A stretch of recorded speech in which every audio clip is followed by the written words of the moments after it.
ಭಾರತ ತನ್ನದೇ ಪ್ರತಿಭೆಗಳೊಂದಿಗೆ ದುರ್ವ್ಯವಹಾರ ಮಾಡುತ್ತೆ, ಅವಮಾನ ಮಾಡುತ್ತೆ.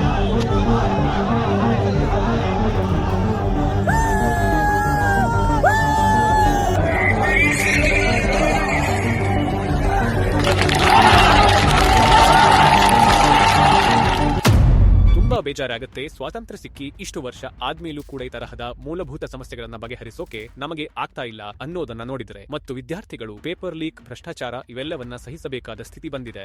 ಇದು ದೇಶದ ಹಿತದೃಷ್ಟಿಯಿಂದ ಒಳ್ಳೆ ಲಕ್ಷಣವಲ್ಲ. ಹೀಗಾಗೋದರಿಂದ ತುಂಬಾ ಅಂಜುಬುರಕ ಮತ್ತು ಕುಟಿಲ ಮನಸ್ಥಿತಿಯ ಹುಡುಗರು ಹುಟ್ಕೊಳ್ತಾರೆ. ನೀನು ಪರೀಕ್ಷಾ ಕೇಂದ್ರಕ್ಕೆ ಹೋದ್ರೆ ಅಲ್ಲಿ ನಿನ್ನ ಕಂಪ್ಯೂಟರ್ ನಡೀತಾ ಇಲ್ಲ, ನಿನ್ನ ಮೌಸ್ ನಡೀತಾ ಇಲ್ಲ, ನಿನ್ನ ಬಯೋಮೆಟ್ರಿಕ್ ಸರಿ ಇರಲಿಲ್ಲ, ನಿನಗೆ ಸಿಕ್ಕಿರೋ ಎಕ್ಸಾಮ್ ಸೆಂಟರ್ ಕೂಡ ಸರಿ ಇಲ್ಲ, ಅಥವಾ ಪೇಪರ್ ಲೀಕ್ ಆಗೋದ್ರೆ ಪೇಪರ್ ಲೀಕ್ ಅಂತೂ ಬಿಡಿ, ಅದರ ಬಗ್ಗೆ ಏನ್ ಹೇಳೋದು? ಈಗ ಆ ವ್ಯಕ್ತಿ ತನ್ನ ಜೀವನದಲ್ಲಿ ಎಂದಾದ್ರೂ ಶ್ರಮಕ್ಕಾಗಲಿ ಜ್ಞಾನಕ್ಕಾಗಲಿ ಗೌರವ ಕೊಡ್ತಾನ?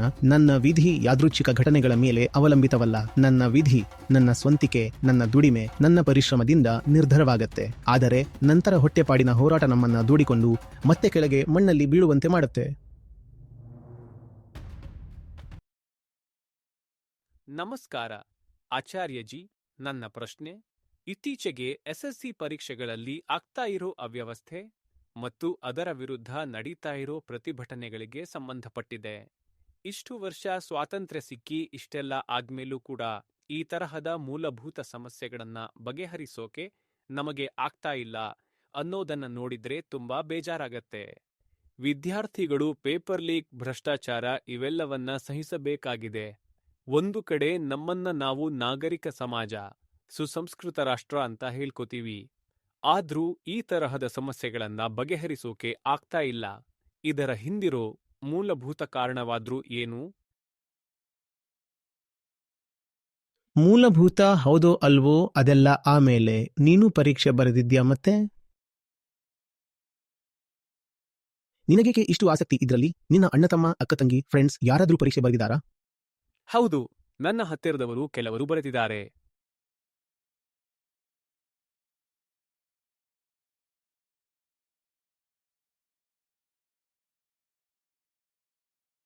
ಪ್ರತಿ ವರ್ಷ ಇದರಲ್ಲಿ ಸೀಟುಗಳಿರೋದೆ ಸರಾಸರಿ 10,000 to 20,000, ಸರಿನಾ? ಮತ್ತು ಪ್ರತಿಯೊಂದು ಸೀಟಿಗೆ 200ಕ್ಕೂ ಹೆಚ್ಚು ಜನ ಅರ್ಜಿಗಳನ್ನ ಹಾಕ್ತಾರೆ. ನಾನು ಕೆಲವು ದಿನಗಳ ಹಿಂದೆ ಮಾತಾಡ್ತಿದ್ದೆ.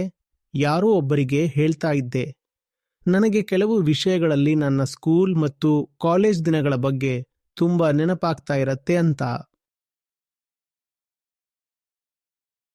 ಯಾಕೆ ಗೊತ್ತಾ? ಅಲ್ಲಿ ಎಲ್ಲವೂ ಸ್ಪಷ್ಟವಾಗಿತ್ತು. ನಾನು ಎಷ್ಟು ಮಾರ್ಕ್ಸ್ನ ಪರೀಕ್ಷೆ ಬರೆದಿದ್ದೀನಿ ಅನ್ನೋದು ನನಗೆ ಗೊತ್ತಿರ್ತಿತ್ತು ಮತ್ತು ನನಗೆ ಅಷ್ಟೇ ಮಾರ್ಕ್ಸ್ ಬರ್ತಾ ಇತ್ತು. ಯಾಕಂದ್ರೆ ಗೊತ್ತಿರತ್ತೆ ಪ್ರಾಮಾಣಿಕವಾಗಿ ಇಷ್ಟಿಷ್ಟು ಬರೆದಿದ್ದೀನಿ, ಅದರಲ್ಲಿ ಇಷ್ಟಿಷ್ಟು ಸರಿಯಿದೆ. 98 ಬರೆದ್ರೆ 98 ಬರುತ್ತೆ ಅಂತ, 95 ಬರೆದ್ರೆ 95, 80 ಬರೆದ್ರೆ 80. ಅದು ನಿಮ್ಮ ಮೇಲೆ ಡಿಪೆಂಡ್ ಆಗತ್ತೆ. ನಿಶ್ಚಿತ ಪಠ್ಯಕ್ರಮ ಇತ್ತು. ಪ್ರಪಂಚದ ಬೇರೆ ಬೇರೆ ಯಾವ ಅನಗತ್ಯ ವಿಷಯಗಳನ್ನು ಅಲ್ಲಿ ಕೇಳ್ತಿರ್ಲಿಲ್ಲ. ಮತ್ತು ಯಾರು ಪಠ್ಯಕ್ರಮ ತಯಾರಿಸಿರ್ತಾರೋ ಆ ಸಿಲೆಬಸ್ ಸೆಟರ್ಸ್ ಅವರು ಸರಿಯಾಗಿದ್ರು.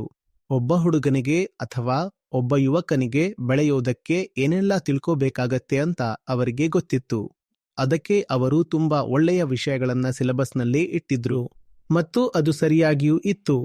ICSE ನಂತರ ISC, ಆ ನಂತರ ನನ್ನ 2 ಕಾಲೇಜುಗಳು ಎಲ್ಲವೂ ಚೆನ್ನಾಗಿದ್ವು.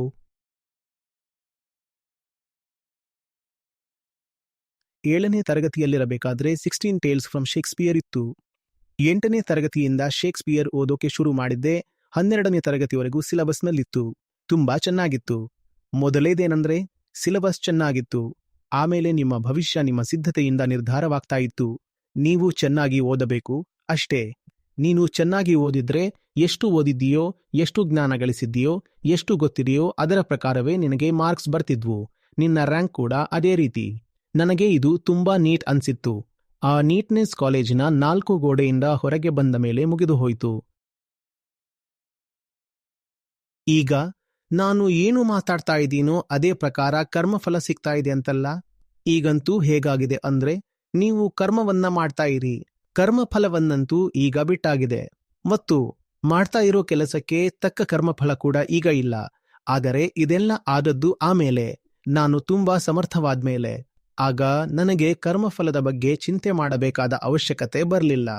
ಆದರೆ ಅನ್ಕೊಳ್ಳಿ, ಯಾವಾಗ ನೀವು ಯುವಕರಾಗಿರ್ತೀರೋ, ನೀವಿನ್ನೂ ಹುಡುಗ ಅಥವಾ ಚಿಕ್ಕ ಹುಡುಗಿ ಆಗಿದ್ದಾಗ, ಈ ಪ್ರಪಂಚವನ್ನ ನ್ಯಾಯ ಸಿಗೋವಂಥ ಸ್ಥಳ, ಇದು ನ್ಯಾಯವನ್ನ ಗೌರವಿಸುವಂಥ ದೇಶ ಅನ್ನೋ ರೀತಿಯಲ್ಲಿ ಕಾಣಬೇಕಾಗಿರೋದು ತುಂಬಾ ಮುಖ್ಯವಾಗತ್ತೆ. ಅದಕ್ಕೆ ನಾನು ಹೇಳಿದ್ದು ಹಳೆ ದಿನಗಳು ನೆನಪಾಗತ್ತೆ ಅಂತ. ಅವು ನ್ಯಾಯಪೂರ್ಣ ದಿನಗಳಾಗಿದ್ದು ಈಗಿನ ಹಾಗಲ್ಲ. ಏನಂದ್ರೆ, ನಾನು ತುಂಬಾ ಪ್ರಯತ್ನ ಮಾಡಿದ್ದೀನಿ, ತುಂಬಾ ಚೆನ್ನಾಗಿ ಮಾಡಿದ್ರೂ ತುಂಬಾ ತೊಂದರೆಗಳು ಬರ್ತಾ ಇವೆ, ನೋವಾದತ್ತೆ. ಇನ್ನೊಂದು ಕಡೆ ನೋಡ್ತಿದ್ರೆ ಪ್ರತಿಯೊಬ್ಬರು ಕೂಡ ಏನೇನೋ ಕೆಟ್ಟ ಕೆಲಸಗಳನ್ನ ಮಾಡ್ತಾ ಇದ್ರು, ಭ್ರಷ್ಟಾಚಾರ ಮಾಡ್ತಾ ಇದ್ರು. ಅವರು ಮಾತ್ರ ಆಕಾಶದಲ್ಲಿ ಹಾರಾಡ್ತಾ ಇದ್ದಾರೆ, ಮಿಂಚತಾ ಇದ್ದಾರೆ. ಈಗಂತೂ ಹೀಗಿದೆ. ಆದರೆ ನಾನು ಈಗ ಈ ಸಂಗತಿಯನ್ನ ಸಹಿಸಿಕೊಳ್ತೀನಿ. ಯಾಕಂದ್ರೆ ನಾನೀಗ ವಿದ್ಯಾರ್ಥಿಯಲ್ಲ, ಈಗ ನಾನೊಬ್ಬ ಶಕ್ತಿಶಾಲಿ ಪ್ರಬುದ್ಧ ಮನುಷ್ಯ. ಕರ್ಮಫಲ ಏನೇ ಬರಲಿ, ನನ್ನ ಕೆಲಸ ನಾನು ಮಾಡ್ತಾ ಇರ್ತೀನಿ. ಆದರೆ ಆ ಹುಡುಗ, ಆ ವಿದ್ಯಾರ್ಥಿಯ ಮುಂದೆ ನೀವು ಈ ಪರಿಸ್ಥಿತಿಯನ್ನ ತಂದಿಟ್ರೆ, ನಿನ್ನ ಶ್ರಮಕ್ಕೆ ಬೆಲೆ ಕೊಡದೆ ಬೇರೆ ಬೇರೆ ಕುತಂತ್ರಗಳಿಗೆ, ಒಳಸಂಚುಗಳಿಗೆ ಮತ್ತು ಅದೃಷ್ಟಕ್ಕೆ ಬೆಲೆ ಇದೆ ಅಂತಂದ್ರೆ, ನೀನೇ ಹೇಳು, ಅವನ ಗತಿ ಏನಾಗಬೇಕು? ಆಗ ಪ್ರಶಾಂತ್ ರೀತಿಯಲ್ಲಿ ಯಾರೂ ನಿಲ್ಲೋಕೆ ಆಗಲ್ಲ. ಅವನು ತಯಾರಿ ಮಾಡ್ತಾ ಇದ್ದಾನೆ, ಅನೇಕ ವರ್ಷಗಳಿಂದ ತಯಾರಿ ಮಾಡ್ತಾ ಇದ್ದಾನೆ. ಯಾವುದೇ ಪರೀಕ್ಷೆ ಇರಬಹುದು, SSC, UPC, ಭಾರತದಲ್ಲಿ ನೀಟ್ ಇರಬಹುದು. ಕಳೆದ ವರ್ಷವೇ ಆಗಿತ್ತಲ್ವಾ? ಮೆಡಿಕಲ್ ಹೋಗೋರು ತುಂಬಾ ದೊಡ್ಡ ಪ್ರತಿಭಟನೆ ಮಾಡಿದ್ರು ಕಳೆದ ವರ್ಷ. ಮತ್ತು ಎಲ್ಲಾ ರಾಜ್ಯಗಳ ಆಡಳಿತಾತ್ಮಕ ಸೇವಾ ಆಯೋಗಗಳು ಇರುತ್ತವಲ್ಲ, ಅದರಲ್ಲಿಯೂ ಏನಾದರೂ ಆಗ್ತಾನೆ ಇರುತ್ತೆ. ಈಗ ಯಾರೋ ಒಬ್ಬರು ಒಂದು ಕೋಣೆಯಲ್ಲಿದ್ಕೊಂಡು 5 ವರ್ಷ ತಯಾರಿಯನ್ನ ಮಾಡಿದಾನೆ. ಬೇರೆ ಇನ್ನೊಬ್ಬ ವ್ಯಕ್ತಿ ಅದೃಷ್ಟದಿಂದಾನೋ ಕುತಂತ್ರದಿಂದಾನೋ ಅಥವಾ ಪೇಪರ್ ಲೀಕ್ ಮಾಡಿಸಿಯೋ ಈಗ ಸಿಹಿ ಹಂಚಿ ಸಂಭ್ರಮಿಸ್ತಾ ಇದ್ದಾನೆ ಅಂತ ಅವನಿಗೆ ಗೊತ್ತಾದ್ರೆ, ಮತ್ತು ನೀನಿಲ್ಲೇನು ತಯಾರಿ ಮಾಡಿದ್ದೀಯೋ, ಒಂದು ಆ ಸಂಪೂರ್ಣ ಆಡಳಿತಾತ್ಮಕ ಅವ್ಯವಸ್ಥೆಗೆ ನೀನು ಬಲಿಯಾಗಿ ಬಿಟ್ಟೆ. ನಿನ್ನ ಅಡ್ಮಿಟ್ ಕಾರ್ಡ್ ಬಂದಿಲ್ಲ, ನೀನು ಪರೀಕ್ಷಾ ಕೇಂದ್ರಕ್ಕೆ ಹೋದ್ರೆ ನಿನ್ನ ಕಂಪ್ಯೂಟರ್ ನಡೀತಾ ಇಲ್ಲ, ನಿನ್ನ ಮೌಸ್ ನಡೀತಾ ಇಲ್ಲ, ನಿನ್ನ ಬಯೋಮೆಟ್ರಿಕ್ ಸರಿ ಇರಲಿಲ್ಲ, ನಿನಗೆ ಸಿಕ್ಕಿರೋ ಎಕ್ಸಾಮ್ ಸೆಂಟರ್ ಕೂಡ ಸರಿ ಇಲ್ಲ. ಈ ಥರದ್ದೆಲ್ಲ ನಡೀತಾ ಇದ್ರೆ, ಪೇಪರ್ ಲೀಕ್ ಆಗೋದ್ರೆ, ಪೇಪರ್ ಲೀಕ್ ಅಂತೂ ಬಿಡಿ, ಅದರ ಬಗ್ಗೆ ಏನ್ ಹೇಳೋದು? ಅದೊಮ್ಮೆ ಪೇಪರ್ ಲೀಕ್ ಆಯ್ತು ಅಂದ್ರೆ ಗೊತ್ತಿಲ್ಲ ಅದೆಷ್ಟು ಜನ ಮಜಾ ಮಾಡ್ತಾರೆ ಅಂತ. ಆಗ ನಿನ್ನ ಮನಸ್ಸಿನಲ್ಲಿ ಶ್ರಮಕ್ಕೆ, ಯೋಗ್ಯತೆಗೆ, ಮೆರಿಟ್ಗೆ, ಜ್ಞಾನಕ್ಕೆ ಯಾವ ಗೌರವ ಉಳಿಯೋಕೆ ಸಾಧ್ಯ? ನೀನು ಯಾಕೆ ಶ್ರಮ ಪಡಬೇಕು ಅಂತ ಬಯಸ್ತೀಯ? ಯಾವ ವ್ಯಕ್ತಿಗೆ? ನೀವು ಚಿಕ್ಕ ವಯಸ್ಸಿನಲ್ಲಿಯೇ ಅಥವಾ ಅವನ ಯೌವನದಲ್ಲಿಯೇ? ನೋಡು, ನಿನ್ನ ಶ್ರಮದಿಂದ ಏನೂ ಆಗಲ್ಲ. ನಿನ್ನ ಮನೆಯಲ್ಲಿ ಹಣ ಇದ್ರೆ ಡೊನೇಷನ್ ಕೊಟ್ಟು ಕೆಲಸ ಮಾಡ್ಕೋ, ಇಲ್ಲ ನಿನಗೆ ಕನೆಕ್ಷನ್ಸ್ ಇದ್ರೆ ಕೆಲಸ ಆಗತ್ತೆ ಅನ್ನೋ ತರಹದ ಪಾಠವನ್ನ ಕಲಿಸಿದ್ರೆ ಅವನಿಗೆ ಯಾಕೆ ಶ್ರಮ ಪಡಬೇಕು ಅಂತ ಅನ್ಸುತ್ತೆ ಹೇಳಿ? ಒಂದು ಪುಸ್ತಕ ಇತ್ತು ನಮ್ಮ ಸಿಲೆಬಸ್ನಲ್ಲಿ, ICSEನಲ್ಲಿ, ಸೋರ್ಸ್ ರಾಮ್ಜಿ ಕಿ ಮಹಿಮಾ ಅಂತ. ಇದೊಂದು ಕಥೆ ಹಿಂದಿಯಲ್ಲಿತ್ತು, ಸೋರ್ಸ್ ರಾಮ್ಜಿ ಕಿ ಮಹಿಮಾ. ಒಂದೋ ನಿನ್ನ ಹತ್ತಿರ ಹಣ ಇರಬೇಕು, ಇಲ್ಲ ಸೋರ್ಸ್ ಇರಬೇಕು. ಆಗ ಈ ಕೆಲಸಗಳಾಗತ್ತೆ, ಇಲ್ಲ ಏನಾದರೂ ತಂತ್ರಗಾರಿಕೆ ಇರಬೇಕು. ಮತ್ತು ಇದೆಲ್ಲ ಇಲ್ಲ ಅಂತಲೇ ಇಟ್ಕೊಳ್ಳಿ. ಇದೆಲ್ಲ ಆ ವ್ಯವಸ್ಥೆಯ ಹೊರಗಿರೋ ವಿಷಯ ಆಯ್ತು. ಯಾರೋ ರೆಫರೆನ್ಸ್ ಇಟ್ಕೊಂಡೋ ಪೇಪರ್ ಲೀಕ್ ಮಾಡಿಸಿಯೋ ಏನೋ ಮಾಡ್ತಿದ್ರೆ ಅದೆಲ್ಲ ಸಿಸ್ಟಮ್ನ ಹೊರಗಿರೋ ವಿಷಯ ಅಲ್ವಾ? ಇಲ್ಲ, ಯಾರದೋ ಸೆಲೆಕ್ಷನ್ ಆಗ್ತಾ ಇರಲಿಲ್ಲ, ಆಗ ಡೊನೇಷನ್ ಕೊಟ್ಟು ಅವನನ್ನ ತಳ್ಳಿ ಮುಂದೆ ಕಳಿಸಿದ್ದಾರೆ ಅನ್ನೋದೆಲ್ಲ ವ್ಯವಸ್ಥೆಯ ಹೊರಗಿನ ಮಾತಾಯ್ತು. ವ್ಯವಸ್ಥೆಯ ಒಳಗಾದ್ರೂ ಏನಿದೆ? ಕೋಚಿಂಗ್ ಕ್ಲಾಸ್ಗಳು ನೇರವಾಗಿ ಬರೆದಾಗ್ತಿದ್ದಾವೆ, shortcuts for success, bricks for success ಅಂತ. ಹೀಗಾದ್ರೆ ರಾಷ್ಟ್ರದಲ್ಲಿ ಆರ್ಯಭಟನಂಥವರು ಹುಟ್ಟುತ್ತಾರಾ? ಎಲ್ಲ ಗಣಿತದ ವಿದ್ಯಾರ್ಥಿಗಳು ಕಳೆದ ವರ್ಷದ ಪ್ರಶ್ನೆ ಪತ್ರಿಕೆಗಳನ್ನ ಹಿಡ್ಕೊಂಡು ಶಾರ್ಟ್ಕಟ್ಸ್ ಹುಡುಕ್ತಾ ಕೂತಿದ್ರೆ? ಕಳೆದ 100 ವರ್ಷಗಳಲ್ಲಿ ಯಾವುದಾದ್ರೂ ಮಹಾನ್ ಗಣಿತಜ್ಞರನ್ನ ನಾವು ನಿರ್ಮಿಸಿದೀವಾ? ಹೇಗೆ ನಿರ್ಮಿಸೋಕಾಗತ್ತೆ? ಇಲ್ಲಿ ಅವನು ಮ್ಯಾಥ್ಸ್ ವಿದ್ಯಾರ್ಥಿ ಅಂತ ಗೊತ್ತಾಗಿ ಯಾರಾದ್ರೂ ಹೋಗಿ ಕೇಳಿದ್ರೆ ಅವನು ಮ್ಯಾಥ್ಸ್ ಹೆಸರಲ್ಲಿ MCQಗಳಲ್ಲಿ ಶಾರ್ಟ್ಕಟ್ ಟ್ರಿಕ್ಸ್ ಹುಡುಕ್ತಾ ಕೂತಿರ್ತಾನೆ. ಹೀಗಾದ್ರೆ ಗಣಿತಜ್ಞರು ಹುಟ್ಕೊಳ್ತಾರಾ? ಈ ಎಲ್ಲ ನಮ್ಮ ಕೌಟುಂಬಿಕ ವ್ಯವಸ್ಥೆ, ಸಮಾಜ ವ್ಯವಸ್ಥೆ ಮತ್ತು ಶಿಕ್ಷಣ ವ್ಯವಸ್ಥೆ ಇವೆಲ್ಲ ಸೇರಿ ರಾಷ್ಟ್ರದ ಅಡಿಪಾಯವನ್ನ ದುರ್ಬಲಗೊಳಿಸ್ತಾ ಇವೆ. ನಿಮಗೆ ಗೊತ್ತಾ, ನಾವು ಪದೇ ಪದೇ ರೋಮನ್ ಸಾಮ್ರಾಜ್ಯದ ಬಗ್ಗೆ ಮಾತಾಡ್ತಾ ಇರ್ತೀವಿ. ಈಗಷ್ಟೇ ನಾನು ಕೂಡ ಶೇಕ್ಸ್ಪಿಯರ್ ಬಗ್ಗೆ ಮಾತಾಡ್ತಿದ್ದೆ, ಜೂಲಿಯಸ್ ಸೀಸರ್. ಆಗ ಎಲ್ಲ ಕಡೆಗೂ ರೋಮ್ನದ್ದೇ ಸುದ್ದಿ. ಅಬ್ಬಾ, ಎಂಥ ದೊಡ್ಡ ರೋಮ್ ಅದು! ರೋಮ್ನ ಅವನತಿ ಹೇಗಾಯಿತು ಗೊತ್ತಾ? ಬರೀ ಹೊರಗಿನವರ ಆಕ್ರಮಣದಿಂದ ಆಗಿರಲಿಲ್ಲ. ರೋಮ್ನ ಪತನದಲ್ಲಿ ಒಂದು ಬಹುದೊಡ್ಡ ಕಾರಣ ಏನಪ್ಪಾ ಅಂದ್ರೆ ರೋಮ್ನ ಒಳಗೆ ಮೆರಿಟೋಕ್ರಸಿ ಸತ್ತು ಹೋಗಿತ್ತು. ಸಾಮರ್ಥ್ಯವಿರಬೇಕಾದ ಜಾಗದಲ್ಲಿ ತಂತ್ರಕುತಂತ್ರಗಳು ಸೇರಿಕೊಂಡಿದ್ವು. ಮೋಸ ವಂಚನೆಗಳಿಗೆ ಅಲ್ಲಿ ಜಾಗ, ಆಶ್ರಯ, ಗೌರವ ಎಲ್ಲವೂ ಸಿಗೋಕೆ ಶುರುವಾಗಿತ್ತು. ರೋಮ್ ಸಂಪೂರ್ಣವಾಗಿ ನಾಶವಾಗಿ ಹೋಯಿತು. ಅಂಥ ದೊಡ್ಡ ರೋಮ್ ನಾಶವಾಯಿತು. ನೀವು ನಿಮ್ಮ ಹೊಸ ತಲೆಮಾರಿಗೆ ನೋಡಿ, ಜ್ಞಾನ ತುಂಬಾ ಮುಖ್ಯ ಅಲ್ಲ. ಅರ್ಹತೆ, ಯೋಗ್ಯತೆ, ಶ್ರಮ ಇವುಗಳಿಗೇನೂ ಮಹತ್ವವಿಲ್ಲ. ನೀನು ಎಷ್ಟೇ ಶ್ರಮಪಟ್ಟರೂ ಸರಿ, ಈ ವ್ಯವಸ್ಥೆ ನಿನ್ನ ಶ್ರಮಕ್ಕೆ ಗೌರವ ಕೊಡೋದಿಲ್ಲ. ನೀನು ತುಂಬಾ ಕಷ್ಟಪಟ್ಟಿದ್ದೀಯಾ, ಆದ್ರೆ ನಾವು ನಿನಗೆ ಸರಿಯಾದ ಅವಕಾಶ ಕೊಡುವುದಕ್ಕೆ ಬದಲು ಎಂಟ್ರಿ ಪಾಸ್ ಮಾತ್ರ ಕೊಡ್ತೀವಿ ಅನ್ನೋವಂಥ ಸಂದೇಶವನ್ನ ಕೊಡ್ತಾ ಇದ್ರೆ ಮತ್ತೇನಾಗತ್ತೆ? ಈಗ ಆ ವ್ಯಕ್ತಿ ತನ್ನ ಜೀವನದಲ್ಲಿ ಎಂದಾದ್ರೂ ಶ್ರಮಕ್ಕಾಗಲಿ ಜ್ಞಾನಕ್ಕಾಗಲಿ ಗೌರವ ಕೊಡ್ತಾನ? ಅವನು ಒಳಗೊಳಗೆ ತುಂಬಾ ಒರಟಾಗಿ ಬಿಡ್ತಾನೆ. ಅವನಂತಾನೆ, ನಾನು ಕೂಡ ಒಮ್ಮೆ ತುಂಬಾ ಶ್ರಮಪಟ್ಟಿದ್ದೆ, ಆದ್ರೆ ಶ್ರಮದಿಂದ ಏನೂ ಆಗಲ್ಲ.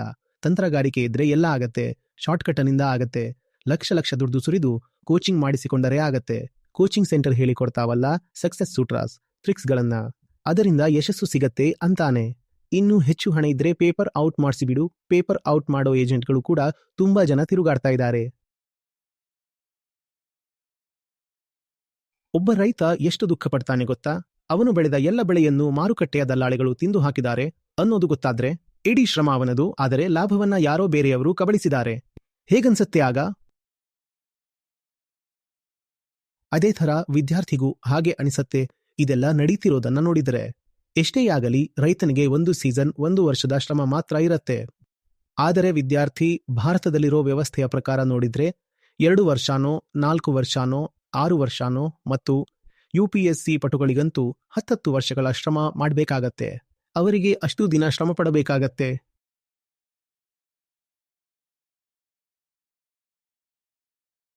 ಆಗ ಶ್ರಮಪಟ್ಟಿದ್ದೆಲ್ಲ ಹಾಳಾದಂತನೆ.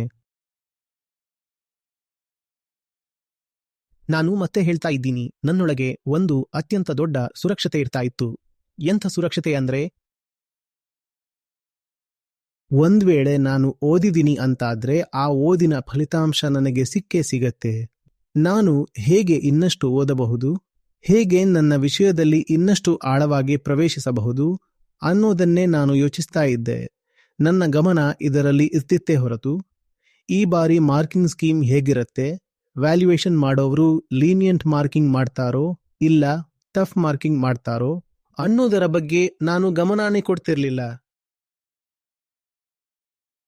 ಈ ವಿಚಾರದಲ್ಲಿ ನಾನು ನನ್ನನ್ನ ಅದೃಷ್ಟವಂತ ಅನ್ಕೋತೀನಿ. ನನ್ನ ಶಾಲೆ ಹಾಗೆ ಇತ್ತು, ಮತ್ತೆ ಮುಂದೆ ನಾನು ಓದಿರೋವಂಥ ದೇಶದ ಇನ್ಸ್ಟಿಟ್ಯೂಟ್ಗಳು ಕೂಡ ಅಂಥವೇ ಇದ್ವು. ಎಂಟ್ರೆನ್ಸ್ ಎಕ್ಸಾಮ್ಸ್ನಲ್ಲಿ ಇಷ್ಟು ಬರ್ದಿದ್ದೀನಿ ಅಂತಾದ್ರೆ ಮಾರ್ಕ್ಸ್ ಎಷ್ಟು ಸಿಗತ್ತೆ ಅಂತ ನನಗೆ ಯೋಚನೆ ಮಾಡಬೇಕಾದ ಪ್ರಮೇಯನೇ ಬರ್ತಿರ್ಲಿಲ್ಲ. ನಾನು ಎಷ್ಟು ಬರೆದಿದ್ದೀನೋ ಅಷ್ಟೇ ಸಿಕ್ತಿತ್ತು, ಕಡಿಮೆನೂ ಇಲ್ಲ ಜಾಸ್ತಿನೂ ಇಲ್ಲ. ಕೆಟ್ಟದಾಗಿ ಮಾಡಿದಿದ್ರೆ ಕೆಟ್ಟ ಫಲಿತಾಂಶ ಬರ್ತಿತ್ತು, ಸರಿ ಮಾಡಿದ್ರೆ ಸರಿಯಾದ್ದೇ ಸಿಕ್ತಿತ್ತು. ಅದರಿಂದ ಒಳಗೆ ಒಂದು ರೀತಿಯ ಭದ್ರತೆಯ ಭಾವನೆ ಮೂಡುತ್ತೆ. ಅದು ಅಂತರಂಗದ ಒಂದು ಬಲವಾದ ಆಧಾರವಾಗಿ ಬಿಡುತ್ತೆ. ಯಾವ ಆಧಾರ? ನನ್ನ ವಿಧಿ ಯಾದೃಚ್ಛಿಕ ಘಟನೆಗಳ ಮೇಲೆ ಅವಲಂಬಿತವಲ್ಲ. ನನ್ನ ವಿಧಿ, ನನ್ನ ಸ್ವಂತಿಕೆ, ನನ್ನ ದುಡಿಮೆ, ನನ್ನ ಪರಿಶ್ರಮದಿಂದ ನಿರ್ಧಾರವಾಗುತ್ತೆ. ಇವು ಒಳಗಡೆಯ ಒಂದು ಆಧಾರವಾಗಿ ಬಿಡುತ್ತೆ. ಮತ್ತು ಅದೇ ಇನ್ನೊಂದು ಕಡೆ, ಈ ಸಮಾಜ, ಈ ವ್ಯವಸ್ಥೆ, ಸರ್ಕಾರ, ಇಡೀ ಸುತ್ತಲಿನ ವಾತಾವರಣ ನಿಮ್ಮೊಳಗೆ ಅದೊಮ್ಮೆ ಇಂಥ ಧೋರಣೆಯನ್ನ ಬಿತ್ತಿಬಿಟ್ರೆ, ಮಗನೇ, ಇನ್ನು ನಿನಗೆ ಆ ದೇವರೇ ಗತಿ ಅಂತ. ಗಾಳಿಗೆ ತೂಗೋ ಹುಲ್ಲು ಕಡ್ಡಿ ನೀನು. ತರಗೆಲೆ ನೀನು, ಗಾಳಿಯೇ ನಿನ್ನನ್ನ ಅತ್ತಿಂದಿತ್ತ ಒಯ್ತಾ ಇದೆ. ಆಮೇಲೆ ಮನುಷ್ಯನು ಒಳಗಿಂದ ತುಂಬಾ ಅಸ್ಥಿರನಾಗಿ ಬಿಡ್ತಾನೆ. ಅವನು ಹೇಳ್ತಾನೆ, ಗೊತ್ತಿಲ್ಲ ನಾನೇನಾಗ್ತೀನಿ ಅಂತ. ಯಾಕಂದ್ರೆ ನಾನು ಎಷ್ಟೇ ಕಷ್ಟಪಟ್ಟು ಕೆಲಸ ಮಾಡಿದ್ರೂ ಫಲಿತಾಂಶ ಬೇರೆನೇ ದಿಕ್ಕಿಗೆ ಹೋಗ್ತಾ ಇದೆ. ಗೊತ್ತಿಲ್ಲ ನಾನೇನಾಗ್ತೀನಿ ಅಂತ.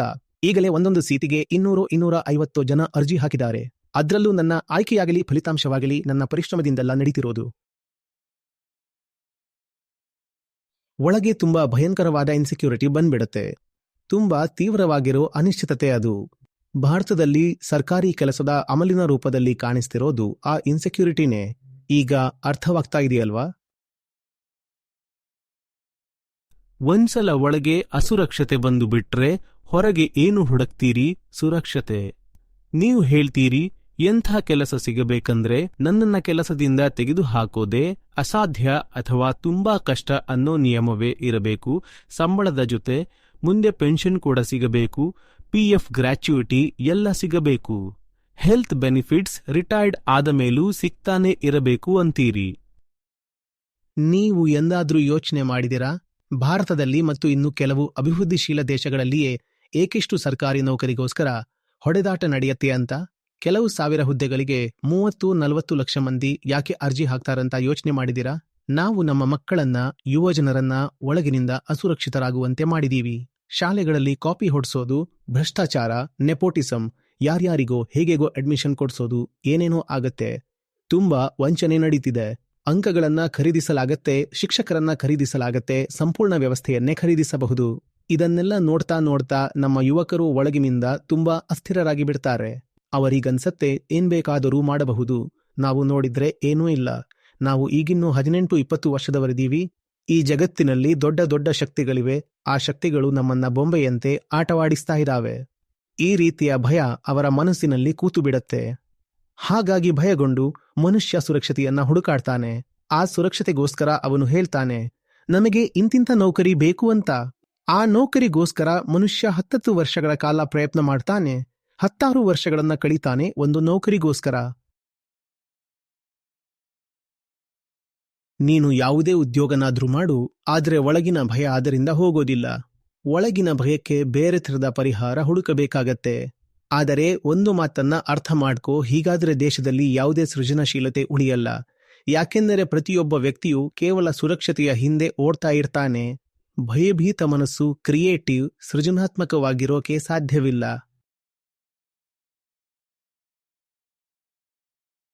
ಯಾವ ವ್ಯಕ್ತಿಗೆ ತನ್ನ ಜೀವನದ ಮೂಲಭೂತ ಸಂಗತಿಗಳು ನ್ಯಾಯಸಂಗತವಾಗಿವೆಯಾ, ಸರಿಯಾದ ಕ್ರಮದಲ್ಲಿವೆಯಾ ಅನ್ನೋದೇ ಇನ್ನೂ ಗೊತ್ತಿರೋದಿಲ್ವೋ, ಅವನು ಆ ಮೂಲಭೂತ ಸಂಗತಿಗಳನ್ನೇ ಹೇಗಾದರೂ ಹೊಂದಿಸಿಕೊಳ್ಳೋ ಕೆಲಸದಲ್ಲಿ ತೊಡಗಿರ್ತಾನೆ.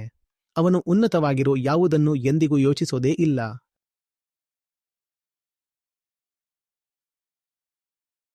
ನನ್ನ ಬಳಿಗೂ ಜನರ ಸಂದೇಶಗಳು ಬರುತ್ತವೆ. ಅವರಂತಾರೆ, ನೀವು ಹೇಳೋದೆಲ್ಲ ತುಂಬಾ ಒಳ್ಳೆಯದೇ, ತುಂಬಾ ಉನ್ನತವೇ.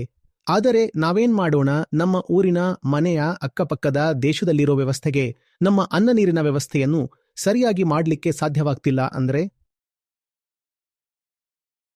ನಾವೇನೋ ನಿಮ್ಮ ಮಾತುಗಳನ್ನ ಕೇಳಿ ಆಕಾಶದಲ್ಲಿಯೇ ಹಾರಾಡ್ತಿರ್ತೀವಿ. ಆದರೆ ನಂತರ ಹೊಟ್ಟೆಪಾಡಿನ ಹೋರಾಟ ನಮ್ಮನ್ನ ದೂಡಿಕೊಂಡು ಮತ್ತೆ ಮಣ್ಣಲ್ಲಿ ಕೆಳಗೆ ಬೀಳುವಂತೆ ಮಾಡತ್ತೆ. ಹೌದು, ಅದನ್ನ ನಾನು ಸಹ ಒಪ್ಕೋತೀನಿ. ಹೊಟ್ಟೆಪಾಡು ದೊಡ್ಡ ವಿಷಯ ಅಲ್ಲ. ನೀನು ಎಷ್ಟು ಮಾಡ್ತೀಯೋ ಅಷ್ಟಂತೂ ಖಚಿತವಾಗಿ ಸಿಕ್ಕೇ ಸಿಗತ್ತೆ ಅನ್ನೋ ವ್ಯವಸ್ಥೆಯಾದ್ರೂ ಇದ್ದಿದ್ರೆ ಕನಿಷ್ಠ ಪಕ್ಷ.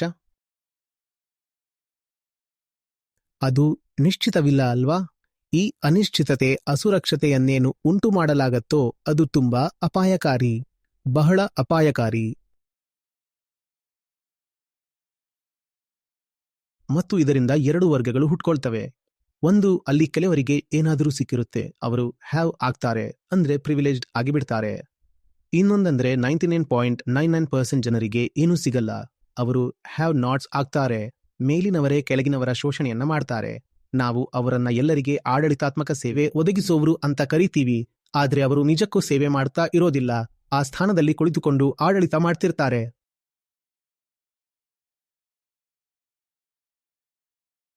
ಹೌದು, ನೀಡಬೇಕಾಗಿರೋದು ಸೇವೆಗಳನ್ನೇ. ಆದರೆ ಅಲ್ಲಿ ಯಾರಾದ್ರೂ ಸೇವೆ ಸಲ್ಲಿಸ್ತಿದಾರಾ? ಅವರು ಆಡಳಿತ ಮಾಡ್ತಾ ಇರ್ತಾರೆ ಮತ್ತು ಕೆಳಗಿರುವವರು ಜೀವನಪೂರ್ತಿ ಅಸೂಯೆಯಲ್ಲಿ ಬದುಕ್ತಾರೆ. ನಂತರ ಅವರೇ ತಮ್ಮ ಮಕ್ಕಳಿಗೆ ಹೇಳ್ತಾರೆ, ನೀನು ಅಷ್ಟು ಎತ್ತರಕ್ಕೆ ಹೋಗ್ಬೇಕು, ನಡಿ, ನೀನು ಶ್ರಮಪಡು, ಬಿಡಬೇಡ ಅಂತ ಗೋಗರಿತಾರೆ.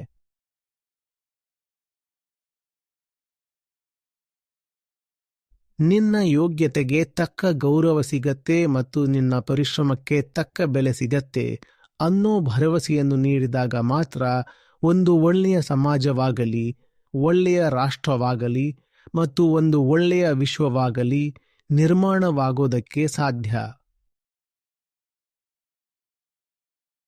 ಅವರಿಗೆ ಸ್ಪಷ್ಟವಾಗಿ ಹೇಳಲಾಗತ್ತೆ, ನೋಡು, ಕಷ್ಟಪಟ್ಟು ಕೆಲಸ ಮಾಡು. ನೀನು ಎಷ್ಟು ಕಷ್ಟಪಟ್ಟು ಕೆಲಸ ಮಾಡ್ತೀಯೋ ಅದಕ್ಕೆ ತಕ್ಕ ಫಲ ನಿನಗೆ ಸಿಗತ್ತೆ. ಆದರೆ ನೀನು ಏನೂ ಕಷ್ಟಪಡ್ಲಿಲ್ಲಂದ್ರೆ ನಿನಗೆ ಏನೂ ಸಿಗೋದಿಲ್ಲ ಅಂತ. ಒಂದು ಕುಸಿಯುತ್ತಿರೋ ಸಮಾಜದ ಲಕ್ಷಣವೇನೆಂದ್ರೆ ಅದರಲ್ಲಿ ಯಾರು ಏನೂ ಮಾಡಿರಲ್ವೋ ಅವರಿಗೂ ತುಂಬಾ ಸಿಗ್ತಾ ಇರತ್ತೆ. ಆದರೆ ಯಾರು ತುಂಬಾ ಶ್ರಮ ಪಟ್ಟಿರುತ್ತಾರೋ ಅವರಿಗೆ ಅನೇಕ ಸಲ ಏನೂ ಸಿಗೋದಿಲ್ಲ, ಇಲ್ಲಾಂದ್ರೆ ಸರಾಸರಿ ಮಟ್ಟದದ್ದೇನಾದ್ರೂ ಸಿಗ್ತಾ ಇರತ್ತೆ.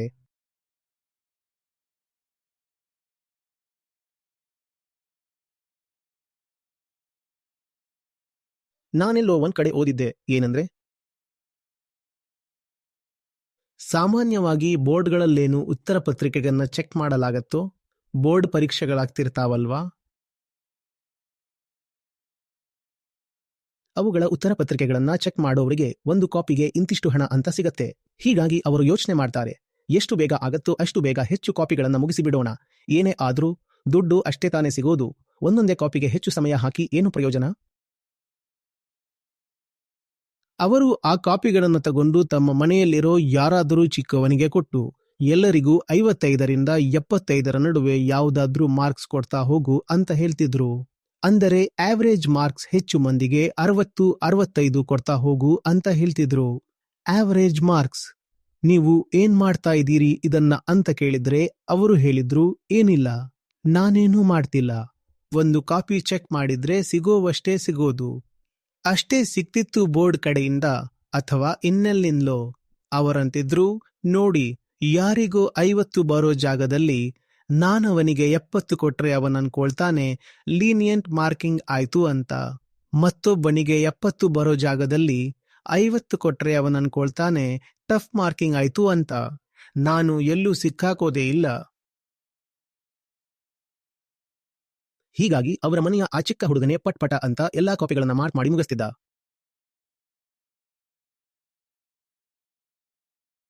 ಹೀಗಾದ್ರೆ ಆ ವಿದ್ಯಾರ್ಥಿಗೆ ಏನನಿಸತ್ತೆ? ಅವನ ಪ್ರಾಮಾಣಿಕತೆ ಮತ್ತು ಪರಿಶ್ರಮದ ಮೇಲೆ ಅವನ ಭವಿಷ್ಯ ನಿಂತಿದೆ ಅಂತ ಅನಿಸತ್ತಾ ಅವನಿಗೆ?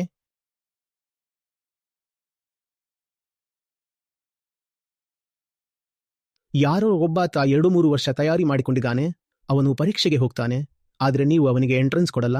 ಕಾರಣ, ನಿಮ್ಮ ಬಯೋಮೆಟ್ರಿಕ್ ಸಿಸ್ಟಮ್ಗೆ ಅವನ ಬೆರಳಚ್ಚು ಮ್ಯಾಚ್ ಆಗ್ತಿಲ್ಲ. ಅದು ಕೂಡ ನಿಮ್ಮ ತಪ್ಪಿನಿಂದ. ನೀವು ಅವನ ಜೀವನವನ್ನೇ ಹಾಳು ಮಾಡ್ಬಿಟ್ರಲ್ವಾ. ಇನ್ನು ಮುಂದೆ ಯಾವ ವ್ಯವಸ್ಥೆಯ ಮೇಲೂ ಅವನಿಗೆ ಭರವಸೆ ಮೂಡೋದೇ ಕಷ್ಟ.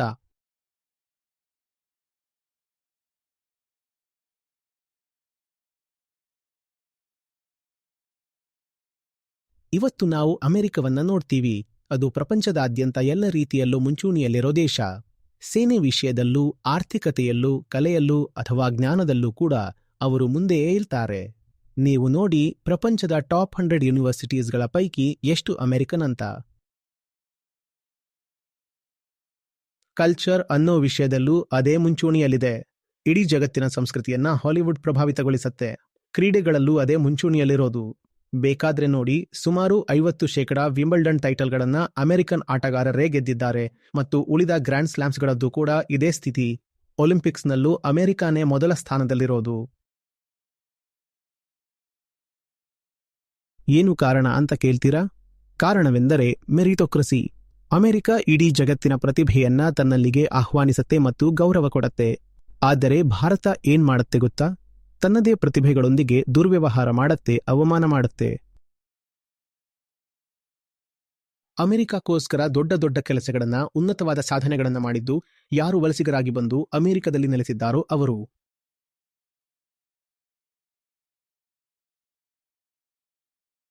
ಅವರು ಯುರೋಪಿನಿಂದ ಹೋದವರಾಗಿರಲಿ, ಲ್ಯಾಟಿನ್ ಅಮೆರಿಕಾದಿಂದ ಹೋದವರಾಗಿರಲಿ ಅಥವಾ ಭಾರತ ಮತ್ತು ಚೀನಾದಿಂದ ಹೋದವರಾಗಿರಲಿ, ಅವರು ಅಮೆರಿಕಾದಲ್ಲಿ ಬಹುದೊಡ್ಡ ಕೊಡುಗೆ ನೀಡಿದ್ದಾರೆ ಮತ್ತು ಅಮೆರಿಕಾವನ್ನ ಮುಂದಕ್ಕೆ ಕೊಂಡೊಯ್ದಿದ್ದಾರೆ. ಅಮೆರಿಕ ಅವರನ್ನ ಕೈ ಬೀಸಿ ಕರೀತು. ಅಮೆರಿಕ ಹೇಳ್ತು, ನಾವು ನಿಮ್ಮ ಚರ್ಮದ ಬಣ್ಣ ನೋಡ್ತಿಲ್ಲ, ನಿಮ್ಮ ಜಾತಿ ನೋಡ್ತಿಲ್ಲ, ನಾವು ನಿಷ್ಪಕ್ಷಪಾತವಾಗಿ ನಿಮ್ಮ ಪ್ರತಿಭೆ ಮತ್ತು ಶ್ರಮವನ್ನ ಮಾತ್ರ ನೋಡ್ತೀವಿ. ನಿಮ್ಮ ಬಳಿ ಪ್ರತಿಭೆ ಇದ್ದರೆ ಮತ್ತು ನೀವು ಶ್ರಮಿಸಲು ಬಯಸುವಿರಾದರೆ ಬನ್ನಿ, ನಾವು ನಿಮಗೆ ಗೌರವ ಕೊಡ್ತೀವಿ. ನೀವು ಯಾವ ರಾಷ್ಟ್ರದಿಂದ ಬಂದಿದ್ರೂ ಪರವಾಗಿಲ್ಲ, ಬನ್ನಿ. ನಿಮ್ಮ ಮನೆಯಲ್ಲಿ ಮಕ್ಕಳಿರ್ತಾವಲ್ವಾ, ಅವರಲ್ಲಿ ಯಾರು ಶ್ರಮ ಪಡ್ತಿರ್ತಾರೋ, ಅರಿತುಕೊಳ್ಳಲು ಆತುರರಾಗಿರ್ತಾರೋ, ಜ್ಞಾನಕ್ಕೆ ಗೌರವ ನೀಡ್ತಾರೋ ಅಂಥ ಮಕ್ಕಳಿಗೆ ಸ್ವಲ್ಪ ಬೆಲೆ ಕೊಡಬೇಕಾದ ಅವಶ್ಯಕತೆ ತುಂಬಾ ಇದೆ. ತತ್ತೆ ಕುದುರೆ ಎರಡನ್ನೂ ಒಂದೇ ಅಂತ ಭಾವಿಸಬೇಡಿ. ಈ ಮೂಲಕ ನಾನು ಬೇರೆ ಮಕ್ಕಳನ್ನು ನಿರ್ಲಕ್ಷ್ಯ ಮಾಡಿ ಅಂತಾನೂ ಅವಹೇಳನೆ ಮಾಡಿ ಅಂತಾನೂ ಹೇಳ್ತಾ ಇಲ್ಲ. ಭೇದ ತೋರಿಸೋದು ಮುಖ್ಯ. ಆದರೆ ಆ ಇನ್ನೊಂದು ಮಗುವಿಗೆ, ನೋಡು ಮಗ, ಅವನು ಹೆಚ್ಚು ಶ್ರಮ ಪಡ್ತಾನೆ, ನೀನು ಶ್ರಮ ಪಡ್ತಿಲ್ಲ, ಈ ವ್ಯತ್ಯಾಸವನ್ನ ಹಿಂದುಳಿದಿರೋ ಆ ಮಗುವಿಗೆ ತೋರಿಸಬೇಕು. ಯಾಕಂದ್ರೆ ಶ್ರಮ, ಜ್ಞಾನ ಎರಡು ಅವಶ್ಯಕವೆನ್ನೋ ಮೌಲ್ಯ ಅವನಲ್ಲಿ ಬೇರೂರಬೇಕು. ಇನ್ನೊಂದು ವಿಷಯವನ್ನ ಅರ್ಥ ಮಾಡಿಕೊಳ್ಳಿ. ಒಂದು ವೇಳೆ ಈ ಎಲ್ಲ ಎಂಟ್ರನ್ಸ್ ಪರೀಕ್ಷೆಗಳು ನಿಮ್ಮ ಜ್ಞಾನವನ್ನೇ ಪರೀಕ್ಷಿಸುತ್ತಿವೆ ಅಲ್ವಾ? ಯಾವ ಸಮಾಜ ಜ್ಞಾನಕ್ಕೆ ಮಹತ್ವ ಕೊಡೋದಿಲ್ವೋ ಅಲ್ಲಿ ಮತ್ತೇನಾಗತ್ತೆ? ಶಾರ್ಟ್ಕಟ್ ನಡೆಯುತ್ತವೆ, ನಕಲಿ ದಂಧೆ ನಡೆಯತ್ತೆ, ಅಧಿಕಾರ ದುರ್ಬಳಕೆ ನಡೆಯತ್ತೆ. ಯಾವ ಸಮಾಜ ಜ್ಞಾನಕ್ಕೆ ಗೌರವ ನೀಡೋದಿಲ್ವೋ ಆ ಸಮಾಜದಲ್ಲಿ ಮೂಢನಂಬಿಕೆ ಬೆಳೆಯತ್ತೆ. ಈಗ ನಿಮಗೆ ಅರ್ಥವಾಗ್ತಾ ಇದೆಯಾ ಭಾರತದಲ್ಲಿ ಯಾಕಿಷ್ಟು ಮೂಢನಂಬಿಕೆ, ಅಂಧಭಕ್ತಿ ಇದೆ ಅಂತ? ಕಾರಣ ನಾವು ಜ್ಞಾನಕ್ಕೆ ಗೌರವ ಕೊಡೋದಿಲ್ಲ. ಬಹುಶಃ ಕಾಲೇಜಿನಲ್ಲಿ ಟಾಪರ್ ಆದವನಿಗಿಂತಲೂ ಹೆಚ್ಚು ಗೌರವ ಸಿಗೋದು ಆ ಕ್ಷೇತ್ರದ ಶಾಸಕನ ಅಯೋಗ್ಯ ಮಗನಿಗೆ, ಇಲ್ಲ ಅವನ ಸಹೋದರನ ಮಗನಿಗೆ. ದೇಶದಾದ್ಯಂತ ಇರೋ ಸಣ್ಣ ಪುಟ್ಟ ಕಾಲೇಜುಗಳಲ್ಲೆಲ್ಲ ಇದೇ ನಡೀತಾ ಇರುತ್ತೆ. ಶಾಸಕ ಅಲ್ಲ, ಯಾರೋ ಪರಿಷತ್ ಸದಸ್ಯನ ಸೋದರ ಸಂಬಂಧಿ ಓದ್ತಾ ಇದ್ರು ಕೂಡ ಕಾಲೇಜಿನ ಎಲ್ಲ ಸಿಬ್ಬಂದಿ ಅವನ ಮುಂದೆ ನತಮಸ್ತಕರಾಗಿರ್ತಾರೆ. ಆದರೆ ಕಾಲೇಜಿನ ಟಾಪರ್ ಬಂದ್ರೆ ಅವನನ್ನ ಯಾರೂ ಕೇಳೋದಿಲ್ಲ, ಅವನಿಗೆ ಯಾವುದೇ ಗೌರವ ಇರೋದಿಲ್ಲ. ಹೀಗಾದ್ರೆ ಪೀಳಿಗೆಯ ಉದ್ಧಾರವೂ ಆಗಲ್ಲ, ರಾಷ್ಟ್ರದ ಏಳ್ಗೆಯೂ ಆಗಲ್ಲ. ನಿಷ್ಪಕ್ಷವಾದ, ನ್ಯಾಯಸಮ್ಮತವಾದ ಒಂದೊಳ್ಳೆ ವ್ಯವಸ್ಥೆಯನ್ನು ನಿರ್ಮಿಸುವುದು ಅಗತ್ಯವಾಗಿದೆ. ಭಗವದ್ಗೀತೆ ಹೇಳುತ್ತೆ, ಕರ್ಮಣ್ಯವಾಧಿಕಾರಸ್ಥೆ ಮಾಫಲೇಶು ಕದಾಚನ ಅಂತ. ಆದ್ರೆ ಈ ಮಾತು ಹೇಳಿದ್ದು ಫಲದ ಬಗ್ಗೆ ಚಿಂತೆ ಮಾಡದೇ ಇರೋವಂಥ ಸ್ವಲ್ಪ ಪರಿಪಕ್ವವಾದಂಥ ಮನಸ್ಸುಳ್ಳವರಿಗೆ ಅಲ್ವಾ? ನಾವು ವಿದ್ಯೆ ವ್ಯಾಖ್ಯೆ ಮಾಡಿದ್ದು ಹೀಗೆ, ಯಾ ವಿದ್ಯಾ ಸಾ ವಿಮುಕ್ತಯೇ, ಅಂದ್ರೆ ನಿನ್ನನ್ನು ಯಾವುದು ಮುಕ್ತಗೊಳಿಸತ್ತೋ ಅದೇ ವಿದ್ಯೆ. ಆದರೆ ನಾವು ಯಾವ ಥರದ ವಿದ್ಯಾಲಯಗಳಲ್ಲಿ ಮಕ್ಕಳನ್ನ ಕಳಿಸ್ತಾ ಇದ್ದೀವಿ? ಅಲ್ಲಿ ಅವನು ಕಾಪಿ ಹೊಡೆಯೋದನ್ನ, ವಂಚಿಸೋದನ್ನ ಕಲಿತಾ ಇದ್ದಾನೆ, ಶಾರ್ಟ್ಕಟ್ ಮತ್ತು ಟ್ರಿಕ್ಸ್ಗಳನ್ನ ಕಲಿತಾ ಇದ್ದಾನೆ. ಇದೆಲ್ಲವೂ ನಡೀತಾ ಇದೆ. ಮತ್ತು ಅವರ ಮನಸ್ಸಿನಲ್ಲಿ ಜೀವನದಲ್ಲಿ ಮುಂದೆವರಿಬೇಕಾದ್ರೆ ಚಾಲಾಕೀತನ ಮತ್ತು ಚಮಚಾಗಿರಿ ಮಾಡಬೇಕಾಗತ್ತೆ ಅನ್ನೋ ಒಂದು ಬಲವಾದ ನಂಬಿಕೆ ಉಳಿದುಬಿಡುತ್ತೆ. ಇವೆಂಥ ವಿದ್ಯಾಲಯಗಳಿವು? ನಾನು ಮತ್ತೆ ನನ್ನ ಬಾಲ್ಯದ ದಿನಗಳ ಕಡೆಗೆ ನೋಡಿದಾಗ ಈ ವಿಚಾರದಲ್ಲಿ ನಾನು ತುಂಬಾ ಕೃತಜ್ಞ ಅಂತ ಅನಿಸುತ್ತೆ. ಯಾಕಂದ್ರೆ ನನ್ನ ಮೌಲ್ಯಮಾಪನ ಯಾವಾಗಲೂ ನನ್ನ ಯೋಗ್ಯತೆ ಆಧಾರದ ಮೇಲೆ ಆಗ್ತಿತ್ತೇ ವಿನಃ ಬೇರೆ ಇನ್ನಾವುದರ ಮೇಲೂ ಅಲ್ಲ. ಮನೆಯಲ್ಲೂ ಕೂಡ ಮತ್ತು ಸ್ಕೂಲ್ ಕಾಲೇಜಿನಲ್ಲೂ ಕೂಡ.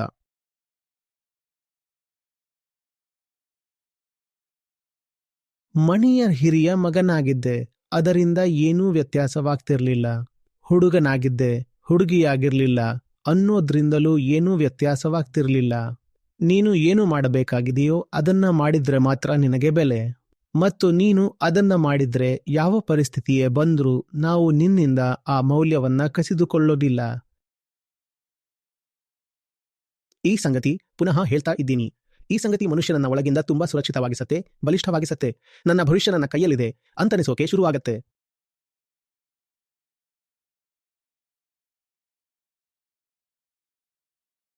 ನಿಮ್ಮೊಂದಿಗೆ ಏನೋ ಆಗಿಬಿಡಬಹುದು ಅಂತ ಗೊತ್ತಾದ್ರೆ ನೀವು ತುಂಬಾ ಹೆದರಿಬಿಡ್ತೀರಿ. ನಿಮ್ಮ ತಪ್ಪು ಇಲ್ಲದೆ ಇದ್ರೂ ಕೂಡ ನಿಮ್ಮ ಜೊತೆ ಏನಾದ್ರೂ ಆಗಿಬಿಡಬಹುದು. ಮತ್ತೆ ನಿಮಗೆ ಯಾವುದೇ ಸ್ಥಾನಮಾನ ಇರಲಿಲ್ಲ, ಆದ್ರೂ ನಿಮ್ಮ ತಂದೆ ತಮ್ಮ ಸೋರ್ಸ್ ಅಥವಾ ಹಣವನ್ನ ಬಳಸಿ ನಿಮಗೆ ಎತ್ತರದ ಸ್ಥಾನ ಕೊಡಿಸಿದ್ದಾರೆ ಅಂತ ಗೊತ್ತಾದಾಗ ನೀವು ತುಂಬಾ ಕಪಟಿಯಾಗ್ತೀರಿ, ಕುತಂತ್ರಿಯಾಗಿ ಬಿಡ್ತೀರಿ. ಇವೆರಡೂ ಪರಿಸ್ಥಿತಿಗಳಲ್ಲೂ ನೀವು ಇಡೀ ಜೀವನವನ್ನೇ ಹಾಳು ಮಾಡ್ಕೊಂಡ್ಬಿಡ್ತೀರಿ.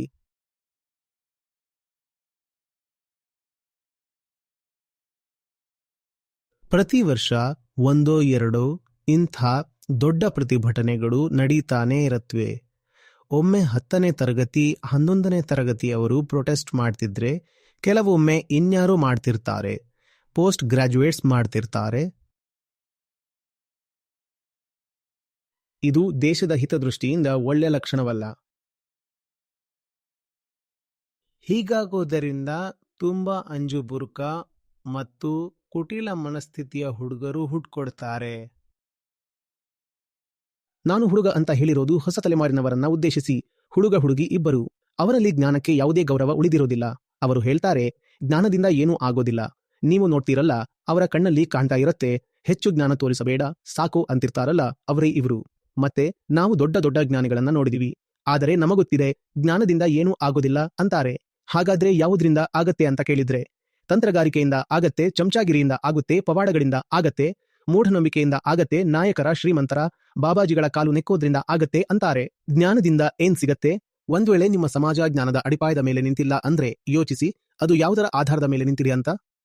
ಇದರಿಂದ ಇನ್ನೊಂದು ವಿಷಯ ಸ್ಪಷ್ಟವಾಗೋದೇನೆಂದ್ರೆ, ಇವತ್ತು ತಪ್ಪು ವ್ಯವಸ್ಥೆಯ ವಿರುದ್ಧ ಪ್ರತಿಭಟನೆ ಮಾಡ್ತಾ ಇರೋ ಜನ ಕೂಡ ಯಾರ ವಿರುದ್ಧ ಪ್ರತಿಭಟಿಸ್ತಾ ಇದ್ದಾರೋ ಅವರಂತೇನೆ ಇವರು ಆಗೋದಕ್ಕೆ ಬಯಸ್ತಿದ್ದಾರೆ. ಅಂದ್ರೆ ಕೊನೆಗೆ ಅವರು ಕೂಡ ನಿಧಾನವಾಗಿ ಆ ಸಿಸ್ಟಂನಲ್ಲಿಯೇ ಸೇರ್ಪಡೆಯಾಗಬೇಕು ಅನ್ನೋದು ಅವರ ಉದ್ದೇಶ. ಸರಿ. ಮತ್ತು ಪ್ರತಿಭಟನೆ ಮಾಡ್ತಾ ಇದ್ದ ಟೀಚರ್ಗಳು ಕೂಡ ಅವರೇ ಓದಿಸಿ ಸಿಸ್ಟಂನೊಳಗೆ ಕಳಿಸಿದ್ದವರ ವಿರುದ್ಧವೇ ಪ್ರತಿಭಟಿಸ್ತಾ ಇದ್ದಾರೆ. ಹೌದು, ನಾವು ಹೇಳಿದ್ವಲ್ವಾ, ಹೀಗೆ ಒಂದು ಪಿರಮಿಡ್ ತರಹ ಇರುತ್ತೆ. ಇದರ ಮೇಲ್ಭಾಗದಲ್ಲಿ ಶೋಷಕರಿರ್ತಾರೆ ಮತ್ತು ಕೆಳಭಾಗದಲ್ಲಿ ಶೋಷಿತರಿರ್ತಾರೆ ಅಂತ. ಮತ್ತು ಎಷ್ಟು ಜನ ಶೋಷಿತರಿರ್ತಾರೋ ಅವರ ಕನಸು ಏನಂತಂದ್ರೆ ನಾವು ಸಹ ಒಮ್ಮೆ ಶೋಷಕರ ಗುಂಪಿಗೆ ಸೇರಬೇಕಷ್ಟೇ. ಅವರದ್ದು ಕೂಡ ಈ ಶೋಷಣೆಯ ವ್ಯವಸ್ಥೆಯನ್ನೇ ತೆಗೆದುಹಾಕಬೇಕನ್ನೋ ಕನಸಲ್ಲ. ಎಲ್ಲರೂ ಹೇಳೋದಿಷ್ಟೇ, ಹೇಗಾದ್ರೂ ಮಾಡಿ ಮೇಲ್ನೋಟಕ್ಕೆ ಸಿಕ್ತಿರೋ ಆ ಲಾಭದಲ್ಲಿ ನಮಗೂ ಸ್ವಲ್ಪ ಭಾಗ ಸಿಕ್ಕರೆ ಸಾಕು ಅಂತ. ಅರ್ಥವಾಗ್ತಾ ಇದೆಯಾ ಹೇಳಿದ್ದು? ಹೌದು, ಇದೇ ಆಗೋದು. ಇದು ಟ್ಯಾಲೆಂಟ್ನಿಂದಾನೂ ಆಗಲ್ಲ, ಮೆರಿಟ್ನಿಂದಾನೂ ಆಗಲ್ಲ, ಶ್ರಮದಿಂದಾನೂ ಆಗಲ್ಲ, ಜ್ಞಾನದಿಂದಲೂ ಆಗಲ್ಲ ಅಂತ ಒಮ್ಮೆ ನೀವು ಯುವಕರಿಗೆ ಸಾಬೀತು ಮಾಡ್ಬಿಟ್ರೆ ಆಮೇಲೆ ಅವನು ಇಡೀ ಸಮಯ ಇಷ್ಟೇ ಯೋಚನೆ ಮಾಡ್ತಾ ಕುಳಿತು ಬಿಡ್ತಾನೆ. ಏನಾದ್ರೂ ತಂತ್ರ ಬಳಸಿ ಎಲ್ಲಿಗಾದ್ರೂ ಹೋಗಿ ಏನೋ ಒಂದು ಮಾಡಿ ಗಟ್ಟಿಯಾಗಿ ಕಾಲು ಉರೋಕೆ ಸೆಕ್ಯೂರಿಟಿ ಸಿಕ್ಕರೆ ಸಾಕು ಅಂತಾನೆ. ಪ್ರಾಮಾಣಿಕತೆಯಿಂದ ಏನೂ ಆಗೋದಿಲ್ಲ ಅಂತ ನೀವು ಅವನಿಗೆ ತೋರಿಸಿಕೊಟ್ಟಿದ್ದೀರಿ. ಪ್ರಾಮಾಣಿಕತೆಗೆ ಯಾವ ಲಾಭವೂ ಇಲ್ಲ ಅನ್ನೋದನ್ನ ನೀವು ಒಬ್ಬ ಯುವ ವಿದ್ಯಾರ್ಥಿಗೆ ಸಾಬೀತು ಮಾಡಿದ್ರಿ ಅಂದ್ರೆ ಮುಂದೆ ಹೋಗಿ ಅವನು ದೊಡ್ಡ ಮಟ್ಟದ ಲಂಚಕೋರನಾದ್ರೆ ನಿಮಗೆ ಆಶ್ಚರ್ಯ ಯಾಕಾಗ್ಬೇಕು? ಯಾಕಂದ್ರೆ ನೀವೇ ಅವನಿಗೆ ತೋರಿಸಿದ್ದೀರಲ್ಲ ಪ್ರಾಮಾಣಿಕತೆಗೇನೂ ಮೌಲ್ಯವಿಲ್ಲ ಅಂತ. ಹೀಗಾದ್ಮೇಲೆ ಅವನು ಮುಂದೆ ಲಂಚಕೋರನೇ ಆಗೋದು.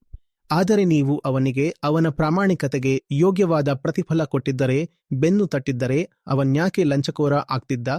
ಈಗ ನಿಮಗೆ ಆಶ್ಚರ್ಯವಾಗ್ತಾ ಇದೆಯಾ ದೇಶದಲ್ಲಿ ಯಾಕಿಷ್ಟು ಅಪನಂಬಿಕೆ, ಭ್ರಷ್ಟಾಚಾರವೆಲ್ಲ ಆಗ್ತಿದೆ ಅಂತ? ನೀವು ಎಲ್ಲ ವಿಷಯಗಳ ಮೂಲಕ್ಕೆ ಹೋದ್ರೆ ಜ್ಞಾನ ಮತ್ತು ಶ್ರಮದ ಅಪಮಾನ ಎಲ್ಲೆಂದರಲ್ಲಿ ನಡೀತಾ ಇರೋದು ನಿಮಗೆ ಕಾಣುತ್ತೆ. ಇದೇ ಕಾರಣಗಳಿಂದ ಈ ದೇಶ ಮುಂದೆ ಸಾಗ್ತಾ ಇಲ್ಲ. ನಾವು ಜ್ಞಾನವನ್ನು, ಶ್ರಮವನ್ನು ತುಂಬಾ ಅಪಮಾನ ಮಾಡಿದೀವಿ.